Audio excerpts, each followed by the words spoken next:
बड़ी पुरानी बात है। एक छोटे से कस्बे में हाजी बशीर नामी शख्स की एक परचून की दुकान थी।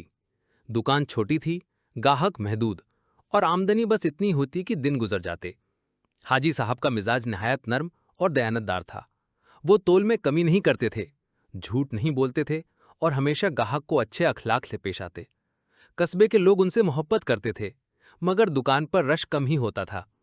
आसपास नई बड़ी दुकानें खुल गई थीं, जिनमें रंग बरंगी सजावट, डिस्काउंट ऑफर्स और ऊंची आवाजों में बोलने वाले सेल्समैन ग्राहकों को मुतवज्जे करते थे। हाजी साहब की दुकान सादा थी और उनकी जबान नर्म थी, जिसे लोग अक्सर जमाना नहीं समझता कहकर नजरअंदाज कर देते। एक दिन सख्त गर्मी का मौसम था। हाजी साहब छप्पर के नीचे पंखा झल रहे थे कि एक अजनबी शख्स दुकान पर आया। उसके हाथ में एक छोटा सा लकड़ी का संदूक था, जो खासा भारी लग रहा था। चेहरे पर थकन, मगर आंखों में अजीब सी संजीदगी थी।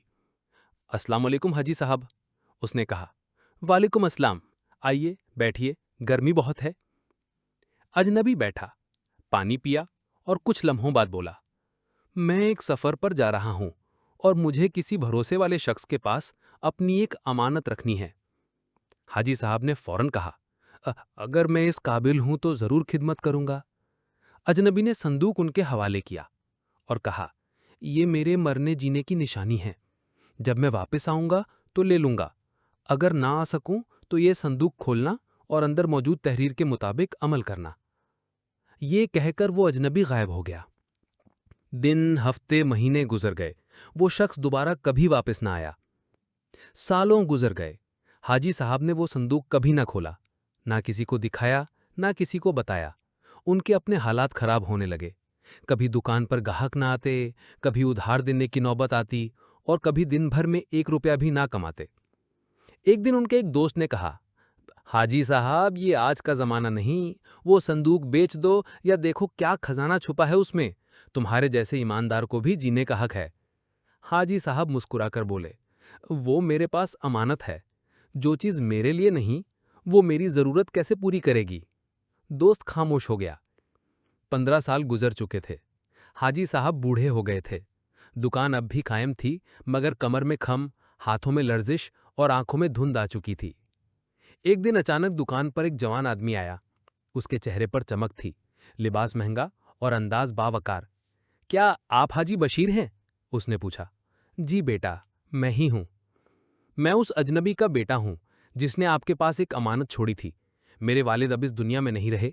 उनकी वसीयत के मुताबिक मैं आज वो संदूक लेने आया हूं। हाजी साहब की आंखों में आंसू आ गए। उन्होंने बिना कुछ कहे संदूक निकाला और उस नौजवान के हवाले कर दिया। नौजवान ने फौरन संदूक खोला। अंदर एक खत और कुछ कागजात थे।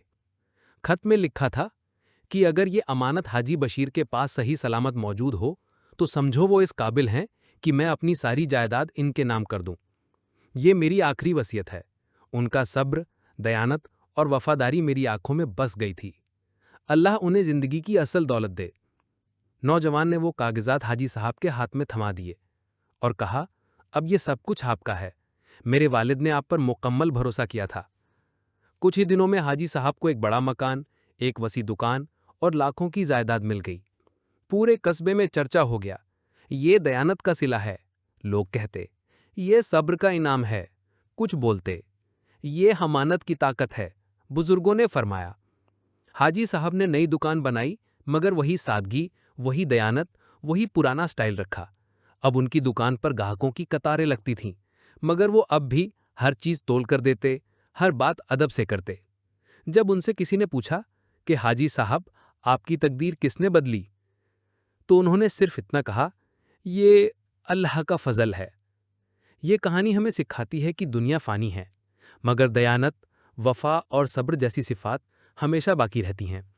जो अमानत में ख़यानत नहीं करते, अल्लाह उनके लिए खुद दरवाजे खोलता है, ऐसे दरवाजे जो दुनिया वाले बंद समझते हैं।